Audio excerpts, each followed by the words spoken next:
আজকের খাবারগুলা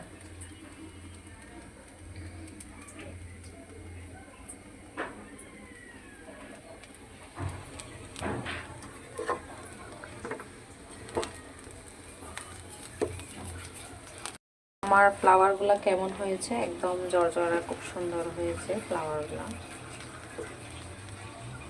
খুব দারুণ হয়েছে। তো আমার ফ্লাওয়ারগুলো যদি ভালো লাগে থাকে জর্জরা, অবশ্যই কমেন্ট করে জানাবেন। আর ফ্লাওয়ারের সাথে যদি এরকম কোরমা থাকে তাহলে তো আর কোনো কথাই নেই। তো আমার কোরমার সাথে ফ্লাওয়ার কেমন হয়েছে সেটা অবশ্যই জানাবেন কমেন্ট করে। খাবারটা অনেক জমে যাবে। সাথে এই কোরমাটা কেমন হয়েছে অবশ্যই জানাবেন, খেতে কতটা লোভনীয় হবে সেটাও জানাবেন। তো আজকের মেনুতে রইল এখানে সাদা ফ্লাওয়ার, তারপরে কোরমা। কেমন লাগছে কালারটা অবশ্যই জানাবেন, আর আমার রান্নাটা কেমন হয়েছে সেটাও জানাবেন।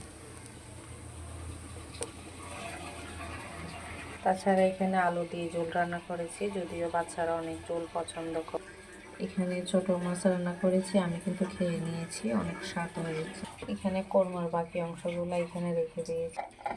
দেখুন মাছ ভেজে রেখেছি, এখানে ছোট পুঁটি মাছ, আর এখানে বড় তেলাপিয়া, একদম বিভিন্ন ধরনের মাছ আছে এখানে ভাজি করে রেখেছি। তো আজকের এই মেনুগুলো আপনাদের কেমন লাগছে অবশ্যই কমেন্ট করে জানাবেন।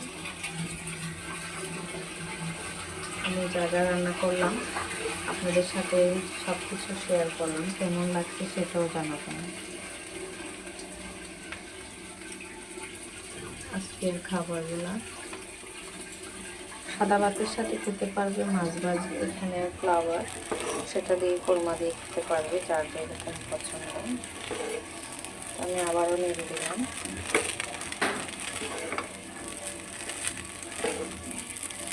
পোড়াটা ভাত দিয়ে কোরমা দিয়ে এই ঠান্ডার মধ্যে খেতে পারলে কতটা দারুণ হবে সেটা আপনারা বুঝতেই পারছেন। খাবারটা কিন্তু জমে যাবে।